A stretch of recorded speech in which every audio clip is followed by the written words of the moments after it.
اعوذ باللہ من الشیطان الرجیم بسم اللہ الرحمن الرحیم اللہم صلی علی محمد وعلی آل محمد کما صلیت علی ابراہیم وعلی آل ابراہیم انک حمید مجید اللہم بارک علی محمد وعلی آل محمد کما بارکت علی ابراہیم وعلی آل ابراہیم انک حمید مجید۔ السلام علیکم ورحمۃ اللہ وبرکاتہ۔ میں حافظ محمد عامر طارقی شاذلی۔ آج میں آپ کو انشاءاللہ تسبیح سے استخارہ کرنے کا طریقہ اور تسبیح والے عمل کی زکوٰۃ ادا کرنے کا طریقہ بتاؤں گا۔ اس کی زکوٰۃ ادا کرنے کا طریقہ یہ ہے کہ فجر کی سنتوں اور فرض کے درمیان 41 مرتبہ سورہ فاتحہ کو پڑھیں، اول آخر درود شریف 11 مرتبہ۔ جب آپ سورہ فاتحہ پڑھیں تو الحمدللہ رب العالمین سے شروع کریں۔ جب اہدنا الصراط المستقیم پر پہنچیں تو 3 بار اس کی تکرار کریں، یعنی کہ اہدنا الصراط المستقیم، اہدنا الصراط المستقیم، اہدنا الصراط المستقیم۔ آپ اس طرح بھی کر سکتے ہیں یا پھر اس طرح بھی اس کی تکرار بھی کر سکتے ہیں اور اس لفظ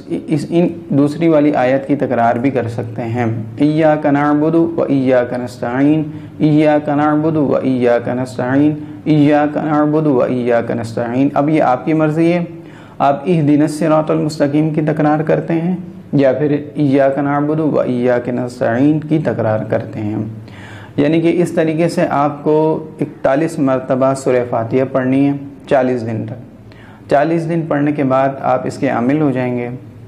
اور عامل ہونے کے بعد جب آپ جیسے ہی آپ تسبیح والا استخارہ کریں گے تو تھوڑا سا انتظار کرنے کے بعد آپ سورہ فاتحہ پڑھیں۔ سورہ فاتحہ پڑھنے کے بعد جب آپ اہدنا الصراط المستقیم پر پہنچیں تو اس کی تکرار کریں، اس کی تکرار کرتے رہیں اور جس شخص کے بارے میں آپ کو معلوم کرنا ہو، مثال کے طور پر کہ فلاں بن فلاں کے ساتھ کیا مسئلہ ہے، اگر جادو ہو تو آپ کو تسبیح کے ذریعے معلوم ہو جائے گا کہ اس کے ساتھ جادو کا مسئلہ ہے، اور اگر اس کے ساتھ نظر کا مسئلہ ہے، اگر جادو نہیں ہوگا تو تسبیح آپ کو بتا دے گی کہ اس کے ساتھ جادو کا مسئلہ نہیں ہے، اور اگر اس کے ساتھ نظر کا مسئلہ ہے تو وہ بھی آپ کو معلوم ہو جائے گا۔ اگر ان کے ساتھ کوئی بھی مسئلہ نہ ہو تو تسبیح کے ذریعے آپ کو یہ بھی معلوم ہو جائے گا کہ ان کے ساتھ کوئی بھی مسئلہ نہیں، یہ بالکل ٹھیک ہے، ان کے ساتھ کوئی مسئلہ نہیں ہے، اور ان کے ساتھ جو پرابلمز ہیں وہ قدرتی طور پر ہیں۔ آپ ان کو درود شریف پڑھنے کے لیے بتا سکتے ہیں، درود ابراہیمیہ،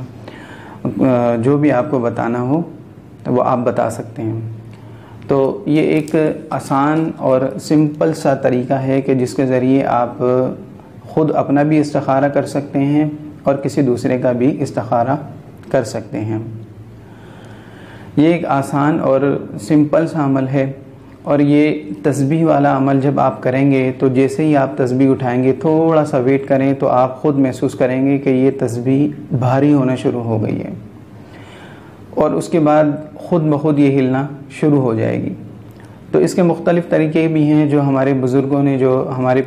پیر و مرشد نے جو مجھے یہ عمل بتایا ہے، اس میں یہ ہے کہ میاں صاحب نے جو فرمایا ہے کہ جب تسبیح آپ اٹھائیں تو وہ تسبیح گول گول گھومنا شروع ہو جائے گی، پھر اس کے بعد وہ سیدھی طرف جانا شروع ہو جائے گی، یعنی کہ جب گول گول گھومے گی اس کا مطلب یہ ہے کہ موکلات کی حاضری ہونا شروع ہو رہی ہے،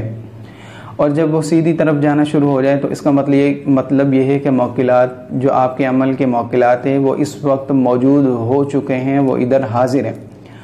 اس کے بعد آپ ان سے باادب طریقے سے سلام کریں۔ سلام کرنے کے بعد جو بھی آپ کا مسئلہ ہے، جو آپ ان سے پوچھنا چاہتے ہیں، وہ آپ کو بتائیں گے، اور یہ بہت زبردست اور اتھینٹک عمل ہے کہ جس کے ذریعے آپ اسی وقت معلوم کر کے بتا سکتے ہیں کہ آپ کے ساتھ کیا مسئلہ ہے۔ اس کے علاوہ اگر آپ نے کسی بھی عمل کی زکوٰۃ ادا کی ہوئی ہے تو آپ اپنے عمل کو جیسے ہی آپ پڑھنا شروع کریں گے تو وہ اس عمل کے موکلات بھی آپ کو بتا دیں گے کہ اس شخص کے ساتھ کیا مسئلہ ہے۔ شخص اس عمل کی زکوٰۃ ادا کرنا چاہتا ہے وہ ہم سے ہمارے نمبرز پر رابطہ کر سکتا ہے، یا پھر وہ مجھ سے ملاقات کر سکتا ہے۔ اس عمل کی اجازت آپ کو کال کرنے کے بعد یا پھر مجھ سے ملاقات کے بعد مل سکتی ہے۔ اگر آپ کو ہماری یہ ویڈیو اچھی لگے تو اس کو لائک کریں اور ہمارے چینل کو سبسکرائب کریں۔ السلام علیکم ورحمۃ اللہ وبرکاتہ۔